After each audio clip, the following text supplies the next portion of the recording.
in Broken for Good, we talk about how the nonprofits need more than just money, they need freedom. What kind of freedom do you think nonprofits need? You know, when I think about freedom in a nonprofit, I think we could go on for days there, but three in particular come to mind. The first, and I'll explain these terms a little bit more, but the first is the freedom to confess. One of the things that I would take a little issue with Dan Pallotta's message this morning, as he talked about attracting quality people.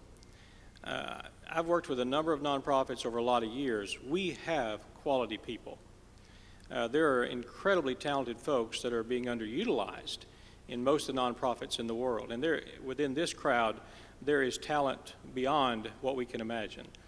But one of the things that we've been lacking is the freedom to confess that we need help. A lot of folks that I've worked with, executive directors and development directors and others, incredibly talented, but they came up kind of through the ranks oftentimes. And the expectation is, well, you've been with us now for 3 or 4 years. Of course, in most nonprofits, you've been with us 9 months, you're a veteran. And so you should know these things. You should be ready to take on this next assignment and job. And so we've not had the freedom to confess, you know, I really need some training in that area.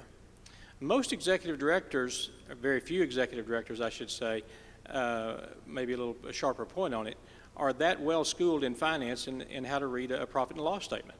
And yet there is an incredible reticence to come out and say to the board, yeah, you know, I struggle with that.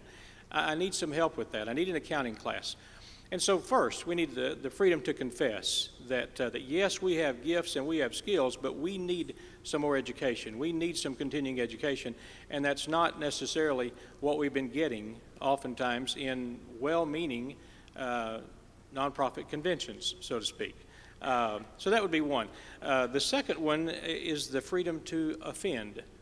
And that's going to be a touchy one, I know, because, well, I'll give you a quick illustration. I was in the line at the grocery store the other day and just standing there minding my own business, and this lady kept kind of turning around and looking at me, and finally she said, "Sir, are you sick?" And I said, "No, ma'am, I just work at a nonprofit."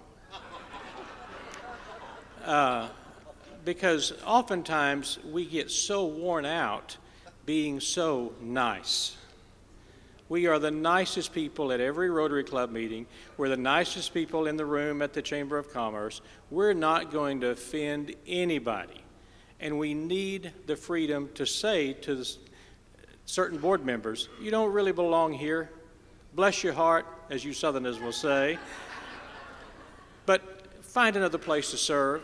But we're so afraid of offending a person that's giving a $1,000 gift that we miss the $5,000 gift by not taking action.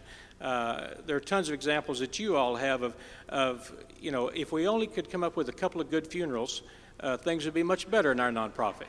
And I know that bites a little deep, but the reality is oftentimes we know people hold us back, but we're afraid to offend them and move on with something bigger and better. So we need the freedom to offend. And the last one, thank you for that applause, young lady. Thank you. You know, I've got one fan. You'll see me after the show. The last one, and all of you know this, and it's going to be said in a number of different ways, and that's the freedom to dream. The freedom to dream and not be told, well, we tried something like that once before. If we could give a gift to board members of duct tape, in Texas we use duct tape for everything. And if we could give each of our board members oftentimes enough duct tape to cover their mouths so that whenever people, not just executive directors or development directors, but other staff members that come up with an idea, to be able to share it and not hear, I mean, maybe it wouldn't work. And maybe after the board meeting, you might need to go and say, well, yeah, we tried the bake sale and the cookies were good, but we didn't make much money. But to be able to allow them to share the dreams. To share the fact that they're inspired and to then build on that instead of, you know, having cold water thrown on them. So those three things, the freedom to confess, the freedom to offend, and the freedom to dream. I agree, and I think that wrapped up in that freedom to dream is the freedom to fail, Absolutely. Which is what you're talking about. I mean, I think too often, You know, the standards, like we've heard many times this morning, are just so different for nonprofits, and that's just wrong, just wrong.